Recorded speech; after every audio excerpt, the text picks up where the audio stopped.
School should be a safe place. But what happens when terror invades the halls? Dive into these 10 horrifying true stories of lockdowns that shattered innocence and left communities forever changed. Chapter 1. The Oxford High School Tragedy. Oxford, Michigan, November 30th, 2021. It was a chilly Tuesday morning when students at Oxford High School gathered in classrooms, unaware that the day would end in unimaginable horror.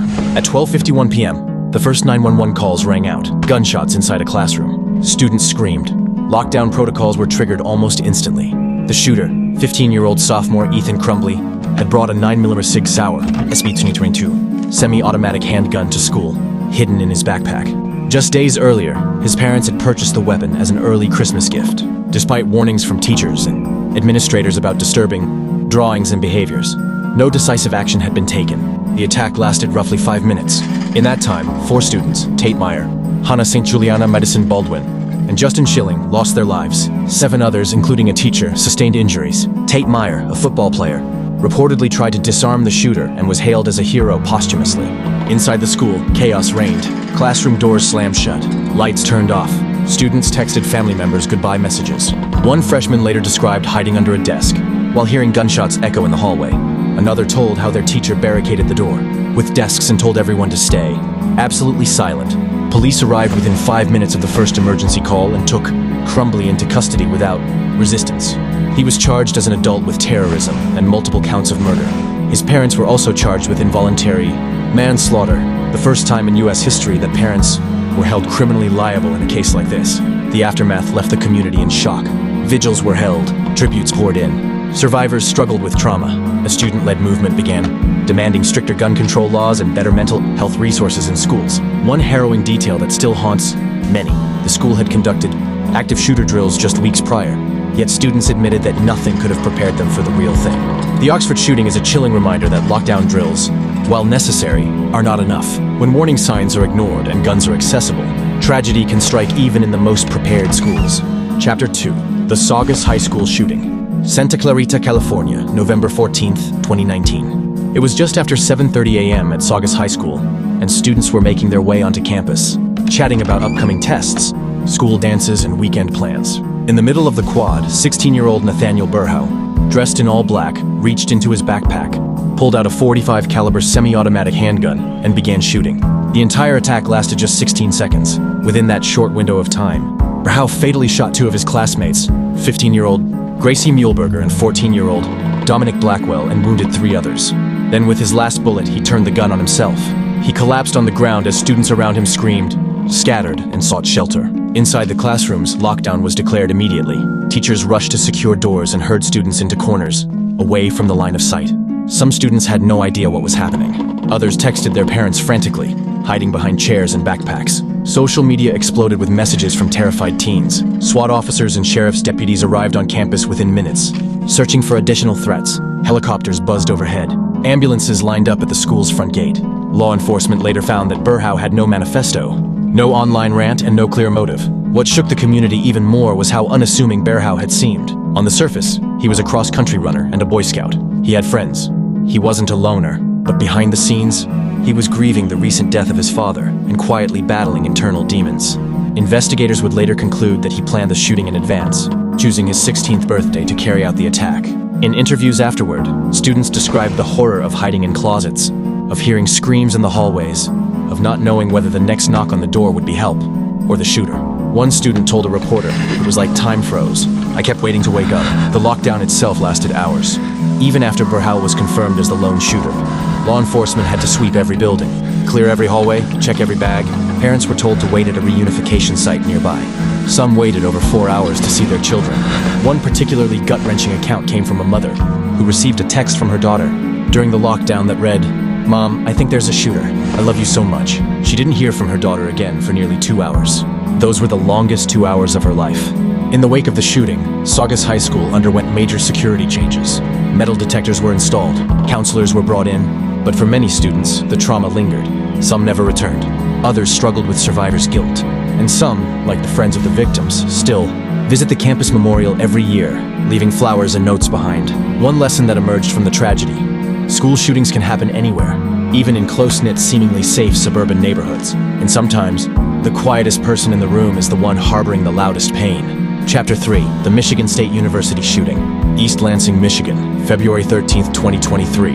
It was a cold Monday night at Michigan State University. Students were deep into their second month of spring semester. Some were pulling late-night study sessions, others grabbing snacks at the student union. Then around 8:18 p.m., gunshots erupted inside Berkey Hall and everything changed.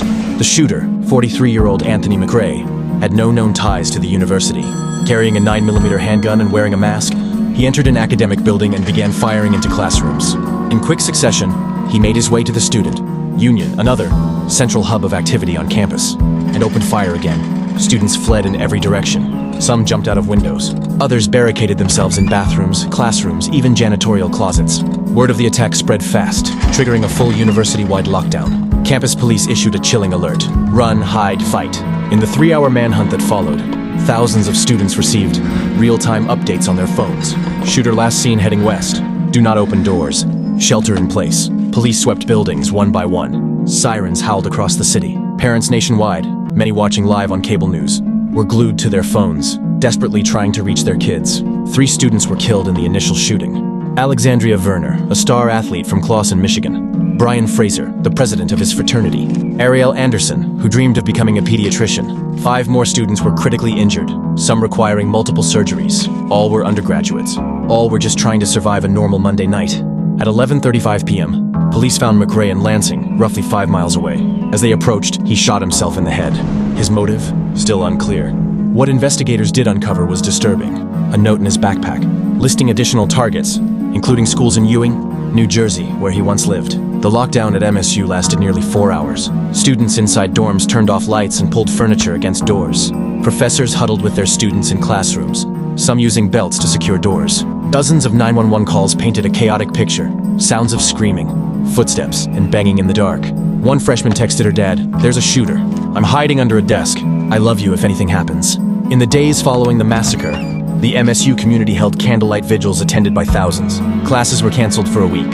Therapy dogs, grief counselors, and trauma experts flooded the campus. Still, many students said they didn't feel safe anymore. Some left school entirely. Perhaps the most heartbreaking aspect was the realization that some of these students had already lived through previous school shootings. One survivor had been a student at Oxford High School, the same school where a shooting had happened just over a year earlier. The Michigan State University shooting sent a shiver down the spine of college communities across the nation. It raised terrifying questions. How do you protect a campus that spans miles? What do you do when the shooter isn't a student? And why is this still happening? The horror of that night remains etched in the minds of those who lived through it, not just because of what was lost, but because of how familiar it all felt. Chapter 4, The Columbine High School Massacre. Littleton, Colorado, April 20th, 1999. Before Sandy Hook, before Parkland, before Uvalde, there was Columbine. It wasn't the first school shooting in America, but it was the one that changed everything. On the morning of April 20th, 1999, students at Columbine High School in the quiet Denver suburb of Littleton were going about their normal routines. It was a Tuesday. Seniors were looking forward to prom. Exams were just around the corner. The last thing on anyone's mind was a massacre. But at 11:19 a.m., 2 seniors, Eric Harris and Dylan Klebold, wearing trench coats and carrying an arsenal of weapons, began executing a plan they had spent over a year developing. Their goal wasn't just to kill classmates. It was to commit mass murder on an unprecedented scale. They planted homemade propane bombs in the cafeteria, set to detonate and then waited outside, armed with shotguns, semi-automatic rifles, and pipe bombs, ready to mow down survivors. The bombs didn't detonate, so they moved to Plan B. The shooting spree began outside. Within minutes, they entered the school and began moving room to room, hallway to hallway, firing at random. They targeted athletes, minorities, and students they considered popular, but the carnage was indiscriminate. They killed 12 students and 1 teacher. Dave Sanders, who died trying to lead students to safety. Over 20 others were injured. The school went into lockdown, but confusion reigned. No one knew exactly what was happening. There was no official alert system, no coordinated communication. Students hid in closets, under desks, and in science labs. Some escaped out of windows. One student, Patrick Ireland, was famously seen crawling out of a second-floor window, bleeding from multiple gunshot wounds. The library became the epicenter of the horror. For 7 long minutes, the killers executed students who were hiding under tables. It was there that 10 of the 13 victims were killed. Survivors later recounted how the shooters laughed, made taunting remarks, and played cruel games before pulling the trigger. One student claimed they asked another if he believed in God before shooting him. That moment became a flashpoint in the national debate about violence and faith. The ordeal ended at 12:08 p.m., when Harris and Klebold turned their guns on themselves in the library. For hours afterward, chaos gripped the area. Police struggled to determine how many shooters there were. Parents waited helplessly in designated areas, some learning their children were gone through live news reports. SWAT teams slowly cleared classrooms, finding survivors huddled in silence and pools of blood. The Columbine massacre shook the entire nation to its core. For weeks, it dominated every news cycle. The killers' journals and homemade videos revealed a disturbing glimpse into their twisted minds, filled with rage, hatred, and a desire for infamy. But what made Columbine especially terrifying was how it exposed the vulnerability of American schools and the limitations of lockdowns and emergency response at the time. Schools nationwide scrambled to introduce zero-tolerance policies, metal detectors, and active shooter drills, but none of it felt like enough. More than 2 decades later, Columbine remains a name etched in horror. For many, it marked the beginning of a dark new era in education, a time when lockdown drills became as routine as fire drills, and students were taught not only to study and grow, but to survive. The survivors of Columbine carry scars that go far beyond physical injuries. Many became activists, therapists, and advocates for gun reform. Some never spoke publicly again. One teacher who survived said it best: "We used to teach kids how to chase their dreams. Now we teach them how to hide under their desks." Chapter 5. The Pearl High School Shooting. Pearl, Mississippi, October 1st, 1997. Before the name Columbine became synonymous with school shootings, there was Pearl High School, nestled in a small Mississippi town. The school was the unlikely scene of a massacre that would later be seen as a terrifying precursor to the epidemic of school shootings in America. Luke Woodham was just 16 years old when he walked into school that Wednesday morning carrying a hunting rifle under his trench coat. Hours earlier, before leaving for class, he had stabbed and beaten his mother to death at home. Then, he got in her car and drove to school. At approximately 8 a.m., as students gathered near the Commons area, Luke pulled out the rifle and opened fire. Chaos erupted instantly. Students screamed, scattered, and dropped to the ground. 2 students were killed: Christina Menifee, his ex-girlfriend, and Lydia Dew, a close friend of hers. 7 others were wounded in the hail of bullets. But what made this shooting different was what happened next. As Luke attempted to leave campus and flee the scene, Assistant Principal Joel Myrick, a former Army reservist, retrieved a .45 caliber pistol from his car and intercepted him in the school parking lot. Holding the teen at gunpoint, Myrick detained Luke until police arrived. Without Myrick's brave intervention, Luke had planned to drive to another school and continue his killing spree. Inside his car, police found more weapons, ammunition, and disturbing writings that offered a glimpse into his disturbed mind. In a chilling manifesto discovered later, Luke wrote about feeling bullied and rejected. He described himself as a social outcast and claimed that pain had turned him into a monster. But more disturbingly, he revealed his involvement with a group that called themselves the Croth, a supposed cult of students who dabbled in Satanism and nihilistic philosophy. Investigators initially suspected deeper conspiracies, but most evidence pointed back to Luke acting alone. The school went into lockdown immediately following the shooting. Students huddled together in classrooms, unsure if there were more shooters. Some described seeing blood trail down the hallways. Others remembered teachers rushing to apply makeshift bandages, using shirts and backpacks. At the time, the concept of lockdowns was still relatively new. Pearl had no standardized procedure for active shooter situations. Most of what happened was instinctual. Teachers locked doors, told kids to stay low, and waited for help. In many ways, the tragedy at Pearl became a case study for how schools needed to prepare for future violence. Luke Woodham was later convicted of 2 counts of murder and sentenced to life in prison without parole. His actions and the brutality of his mother's murder left the town of Pearl shattered and searching for answers. One haunting detail came from a student who survived the shooting but lost a best friend. I looked him in the eyes. I knew Luke. We were in the same math class. I never thought he'd do something like that. But when I saw him with that gun, he wasn't Luke anymore. The Pearl High School shooting was a grim warning that teen violence could erupt anywhere, even in the heart of Mississippi. But few realized at the time that it was only the beginning of something far more sinister and widespread. Chapter 6. The Red Lake High School Massacre. Red Lake, Minnesota, March 24, 2005. Located deep in northern Minnesota on the Red Lake Indian Reservation, Red Lake High School seemed distant from the chaos of urban violence. But on a snowy Monday in March 2005, that illusion was shattered when a 16-year-old student, Jeffrey Wiza, unleashed one of the deadliest school shootings in U.S. history and one of the most haunting. It began at home. Wiza, a quiet and withdrawn teenager with a troubled history, shot and killed his grandfather, a tribal police officer, and his grandfather's girlfriend. He then took his grandfather's police-issued weapons, including a shotgun and Glock pistol, and drove his squad car to Red Lake High School. Just before 3 p.m., Wiza arrived at the school dressed in a black trench coat, combat boots, and wearing a red bandana over his face. he approached the school's main entrance and opened fire, killing the security guard and forcing his way in. As the lockdown siren blared through the hallways, students and staff scrambled for cover. Wise moved methodically through the school, targeting people seemingly at random. In total, he killed 5 students, 1 teacher, and a school security officer. He wounded 5 others. Survivors later recalled the terrifying silence between each shot. Wise didn't scream or shout, he was eerily calm. One teacher described it as watching someone on a mission, with no emotion left in his face. Students who managed to escape ran into the snowy woods behind the school, some without coats, others barefoot. Inside classrooms, students pushed desks against doors and turned off lights. Teachers whispered prayers while texting family members, unsure whether they'd see them again. At 3:05 p.m., Wise exchanged gunfire with tribal police responding to the scene. Injured, he retreated into a classroom and turned the gun on himself. In just 9 minutes, 10 lives were lost, including his own. It was the worst school shooting in the U.S. since Columbine. What investigators found later added a chilling layer to the story. Wise had a history of depression and had been hospitalized after a suicide attempt. He was frequently bullied and had withdrawn from his peers. Online, he posted disturbing messages under aliases, praising Adolf Hitler and referencing the Columbine shooters as misunderstood martyrs. But this wasn't just a school shooting. It was a tragedy that struck at the heart of an already struggling Native American community. Red Lake Reservation had long battled high rates of poverty, addiction, and suicide. The massacre only deepened those wounds. In the days following the shooting, grief swept across the reservation like a fog. Hundreds attended candlelit vigils. Tribal elders called for healing ceremonies. Counselors were brought in from across the country. Schools across Minnesota sent letters of support. Yet the sense of trauma lingered. Many of the survivors never spoke publicly again. A few transferred schools. Some still live with the scars, emotional and physical, left behind that day. One student survivor, who was grazed by a bullet while hiding behind a stack of books, later wrote, "He could have killed me, but he didn't. That doesn't mean he didn't take part of me with him."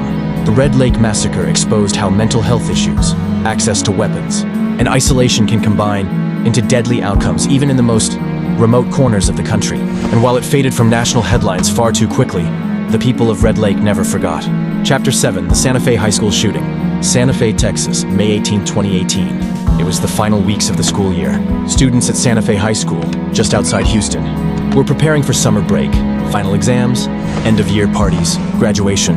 No one imagined that by 7:30 a.m. on that Friday morning, the school would become the site of a modern American nightmare. The gunman was Dimitrios Pagortzis, a 17-year-old junior at the school. He wasn't a stranger. He wasn't an outsider. He was someone students passed in the hall every day. At precisely 7:38 a.m., he entered the art classroom, carrying a sawed-off shotgun and a .38 caliber revolver, both legally owned by his father. Without warning, he opened fire. The shooting began in Art Room 1, where students were finishing up a quiz. What followed was a chaotic cascade of screams, shattered glass, and splintering wood. Witnesses said Pagortzis was calm, expressionless. He moved slowly. Some students tried to run, others dropped to the floor and played dead. Many were trapped. The alarm was pulled immediately. The school went into lockdown. Doors were locked, lights turned off. Students in other wings of the school whispered in fear, texting loved ones and checking social media for information. For 25 agonizing minutes, the gunman stalked the art department. When police arrived, he fired at them too, injuring one officer critically. He then retreated to a supply closet, where he eventually surrendered. In the end, 10 people were killed, 8 students and 2 teachers, and 13 others were injured. Among the dead was Shauna Fisher, a 16-year-old student who, according to her family, had rejected Pagortzis romantically just days earlier. Her mother believes this was the motive. One student later recounted hiding under a desk, her friend bleeding beside her, whispering, "Don't breathe, don't move." Others reported climbing out of windows, running barefoot across the courtyard, not knowing where the shooter was or how many there were. When the shooter was apprehended, authorities found he had rigged the school with homemade explosives, pipe bombs, pressure cookers, Molotov cocktails, but none detonated. He had planned to inflict even more carnage. The aftermath was devastating. Santa Fe was a small town. Everyone knew someone who had been affected. Grief counselors flooded the school. Vigils lit up the night. Crosses with the victims' names were planted on school grounds. One had a football helmet hanging from it. Another, a pair of ballet slippers. What stunned many was that Pagortzis had given few clear warning signs. He was quiet but not violent. He wore a trench coat, often kept to himself. But when investigators searched his belongings, they found journals detailing his plan to carry out the shooting and die in the process, though he ultimately couldn't follow through with suicide. In the weeks following the shooting, students returned to school under heavy security, metal detectors, armed guards, bag searches, but the fear remained. So did the grief. One student, during a televised town hall, was asked if she thought this tragedy would lead to change. Her response was devastatingly honest. "I was born after Columbine. I've never known a time without school shootings. Nothing ever changes." The Santa Fe High School shooting was yet another brutal reminder that horror doesn't discriminate by geography. Whether in big cities or small Texas towns, every student in America has come to live with the quiet, heavy knowledge that this could happen anywhere, even at home. Chapter 8. The Oxford High School Shooting. Oxford, Michigan, November 30th, 2021. It was just after lunch at Oxford High School, a well-ranked public school in suburban Michigan, when the first gunshots shattered the ordinary day. The students had no warning, no prior threat, just the deafening sound of violence erupting in the hallways. The shooter was Ethan Crumbley, a 15-year-old sophomore. In under 5 minutes, he killed 4 students and injured 7 others, including a teacher, armed with a semi-automatic 9mm handgun his parents had gifted him. Just days before, reportedly as an early Christmas present, he moved through the school with chilling precision. As the school went into lockdown, students slammed classroom doors shut and turned off the lights. Some used desks to barricade doors. Others crouched in corners or hid in bathroom stalls. In one now viral video, a group of students is seen hiding in a classroom as someone knocks on the door and says, "Sheriff's office." The students hesitate, unsure whether it's truly law enforcement or the shooter trying to lure them out. One student replies, "We're not willing to take that risk." The voice on the other side says, "Come on, bro, open the door," tipping the kids off that it wasn't a cop. They jumped out the window and ran. The victims included Tate Meyer, a 16-year-old football player, who reportedly tried to disarm the shooter and was killed in the process. Madison Baldwin, 17, an honor student and talented artist.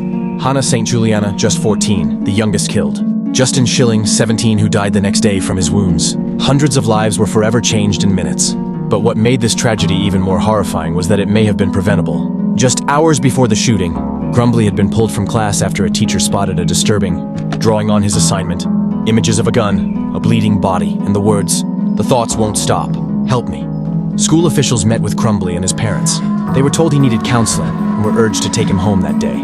His parents refused, since he wasn't considered a threat to himself or others at that moment. He was sent back to class. Later that day, he emerged from the bathroom and opened fire. The aftermath was a firestorm. Crumbley was charged as an adult with terrorism and 4 counts of first-degree murder. But in a rare and unprecedented legal twist, his parents were also arrested and charged with involuntary manslaughter for allegedly ignoring warning signs and giving him access to the weapon. Investigators revealed text messages and social media posts, showing the parents had known their son was struggling and had done little to intervene. Students who survived spoke about hiding under desks, hearing screams and shots echo down the halls. One teacher kept students calm by reading quietly to them, while sirens blared outside. The lockdown lasted hours. Parents waited in bitter cold outside the school, watching students emerge with their hands in the air. A line of yellow buses became a slow-moving caravan to reunite families, many of whom had only a single terrifying text to hang on to. "I love you. There's a shooter." Oxford High School never returned to normal. Vigils, protests, and demands for change swept the town. Football stadiums lit up with candles. Blue and yellow ribbons, Oxford's school colors, appeared on mailboxes and storefronts. The story of Oxford wasn't just about the horror of what happened. It was about the haunting question of what could have been stopped. How many warning signs are enough? Who was responsible for a teenager with access to a deadly weapon? How much should a school be expected to detect? One father, whose daughter survived, told reporters, "My kid has grown up in a world of lockdown drills." She knew exactly what to do, but it didn't save the ones next to her. Oxford became a symbol, not just of tragedy, but of failure, of the kind of horror that doesn't come out of nowhere, but still finds a way to slip through every crack. Chapter 9. The Umpqua Community College Shooting. Roseburg, Oregon, October 1st, 2015. On a quiet Thursday morning in the rural town of Roseburg, Oregon, the peace was shattered at Umpqua Community College, a small campus nestled between forested hills and the Umpqua River. What unfolded that day was one of the most cold-blooded and haunting school shootings in U.S. history. At 10:38 a.m., Christopher Harper Mercer, a 26-year-old enrolled in an English class at the school, entered Snyder Hall carrying 6 guns and wearing a flak jacket. In the span of minutes, he murdered 9 people and injured 8 more before killing himself during a confrontation with police. But it wasn't just the body count that horrified the nation. It was how calculated and ritualistic the attack was. Witnesses reported that Harper Mercer entered the classroom and, before opening fire, instructed some students to stand up and state their religion. If they said they were Christian, he allegedly said, "Good, because you're about to meet God," before shooting them in the head. If they didn't answer or claim not to be religious, he shot them in the legs or spared them altogether. The classroom became a scene of horror and heartbreak. Survivors described laying motionless in pools of blood, pretending to be dead. One student, wounded multiple times, played dead for over half an hour until help arrived. Others texted loved ones with what they thought would be their final words. I love you. There's a shooter. Pray for me. Harper Mercer had brought enough ammunition to wage a small war. In addition to his arsenal, police later discovered a manifesto detailing his rage against society, particularly against women, religious people, and successful students. He idolized previous mass shooters and lamented his lack of fame or recognition. His attack was meant to make a statement, to be remembered. In many ways, it was the nightmare version of the copycat effect. The lockdown protocol at Umpqua was not as robust as it might have been at larger campuses. Some classrooms received alerts via email or intercom. Others didn't know what was happening until they saw bloodied students running down hallways. A few instructors, unsure of what was going on, continued teaching until gunshots made everything horribly clear. Law enforcement responded quickly. Douglas County Sheriff's deputies arrived within minutes and engaged. Harper Mercer in a shootout. Cornered, he turned the gun on himself. The community of Roseburg, known more for logging and fishing than tragedy, was devastated. Families gathered at the county fairgrounds to await news. Ambulances streamed down the rural highways. Helicopters landed on baseball fields to airlift the wounded. Churches opened their doors for vigils. The town wept.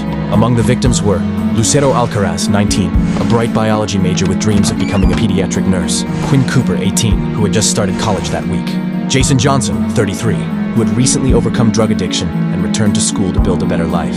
The shooter's own mother, in a chilling twist, had been vocal online about her son's mental health struggles and her refusal to keep guns away from him. She had boasted about their collection of firearms and believed her son, who had developmental challenges, was simply misunderstood. President Obama addressed the nation within hours, visibly frustrated. It was the 15th time during his presidency that he had given a speech in the wake of a mass shooting. He called the pattern routine, a word that chilled millions of Americans. Somehow this has become routine, he said. The reporting is routine. My response here at this podium ends up being routine. Despite the national attention, Umpqua quickly disappeared from headlines. The victims' names faded from public memory. But for those who were there that day, the horror has never faded. One survivor later told a reporter, "We weren't just numbers, we were students. We were trying to build a future. That day, he tried to take all of that away from us." The Umpqua Community College shooting reminded America that evil doesn't need a massive city or a major university. Sometimes, it comes from the most unsuspecting places, where it's least expected, and most devastating. Chapter 10. The Robb Elementary School Massacre. Uvalde, Texas, May 24, 2022. The morning of May 24, 2022, started like any other at Robb Elementary School in Uvalde, Texas, a small town where everybody knew each other. But by the end of the day, the community and the nation were left shattered by one of the deadliest school shootings in American history. Salvador Ramos, an 18-year-old recent high school graduate, armed with an AR-15 style rifle and 2 handguns, arrived at the school just after, like 3 a.m. His attack was swift and brutal. Ramos first shot his grandmother during a domestic dispute, before driving to Robb Elementary, where his own cousins were students. He arrived in a black pickup truck and began shooting outside the school before forcing his way inside. Inside classroom 111 and 112, chaos exploded. 4th graders, just 9 and 10 years old, had no chance to understand what was happening. Many hid under desks or barricaded themselves behind furniture. Teachers locked doors, instructed children to stay silent, and prayed silently as bullets shattered windows and walls. Law enforcement officers swarmed the campus, but their response drew intense criticism for delays and confusion. It took over an hour from the first shots for officers to confront and ultimately kill Ramos. During that time, children remained trapped inside, unheard and vulnerable. The massacre claimed 21 lives, 19 children, and 2 teachers, and injured 17 others. It was the deadliest school shooting since Sandy Hook in 2012 and the deadliest attack on a U.S. elementary school in history. The nation watched in horror as footage from parents outside the school showed desperate families pleading for updates, officers refusing entry, and anguish boiling over into protests and heartbreak. Families, survivors, and officials questioned how something so catastrophic could happen in a town so small. How had Ramos, known to police for violence and threats, still gained access to high-powered weapons? Why were there so many failures in the response? The tragedy sparked a nationwide conversation about gun laws, mental health, school safety, and police tactics. It reignited debates on raising the minimum age for gun purchases, implementing red flag laws, and investing in trauma-informed care for youth. Survivors and families formed support groups to help heal, but many described their grief as an unending wound. One mother said, "I dropped my son off at school that morning, just like any other day, but I never got to pick him up again." Robb Elementary became a symbol of innocence lost, a stark reminder of the urgent need for change to protect children across the country.